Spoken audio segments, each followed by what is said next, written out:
Hello, everybody, and welcome to part 3 of This Is Not a Podcast. And still, it's not a podcast. Today, what we're talking about is the role of schools as institutions and how they contribute to education. What I believe schools are good at teaching are three main things.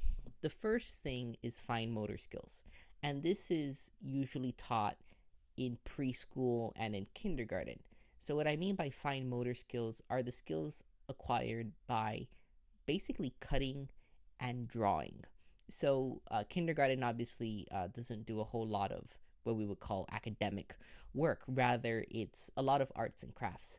And the reason for that is because they want to make sure that children have control over how they move their bodies. So, children obviously move a lot, and then you have to learn how to make those movements much more subtle. And that's the whole thing about drawing within the lines. And same thing with cutting, being able to move your opposite hand, not the one with the scissor, in such a way as to get to the small crevices. And I think that's an important skill to have in elementary school, middle school, and high school.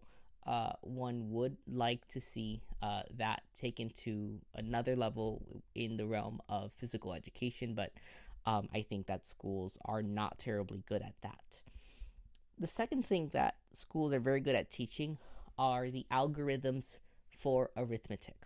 So it's hard to argue against the fact that being able to add, multiply, subtract, and divide is an important life skill. Even in the age where we have a supercomputer in our pockets, we still need to do this. And we know that having the tricks, quote unquote tricks, to accomplish this will be will make our lives much easier. In the United States, there's this concept of the new math, and in that realm, they really want children to have an understanding of what the algorithms do. Well, I think that this is a smart idea.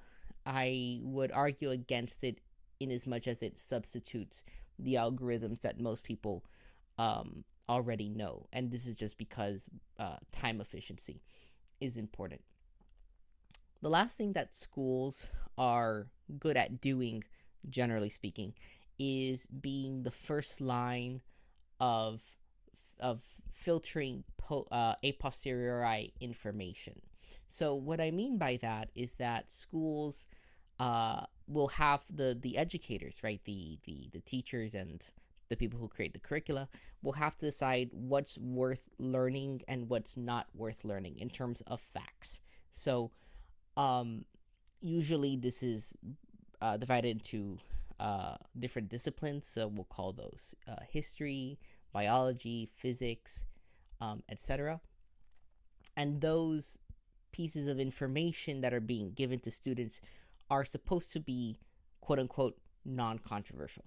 So it's a fact that, for example, the Third Reich fell after World War II. Fine. It's a very different thing if you start saying that, for example, democracy is the best form of government, right? That's something that has to do with analysis and values, and I think that in that sense, schools are not really are not the people in charge of that. I believe parents are the ones that are going to have to teach their children values. I'll say something about this, and it's that I'm going to make a self contradictory statement. So, I'm going to say that schools as institutions should not teach values, but I will also accept that filter that schools will use to decide what information is worthwhile and not worthwhile is created through values. So, even if they're not explicitly teaching values, values are always implicitly supposed. And I will say that it seems like children are pretty good at picking up on this. So children are very good at understanding that certain things are presupposed in their education, and they take those things for granted a lot of the time.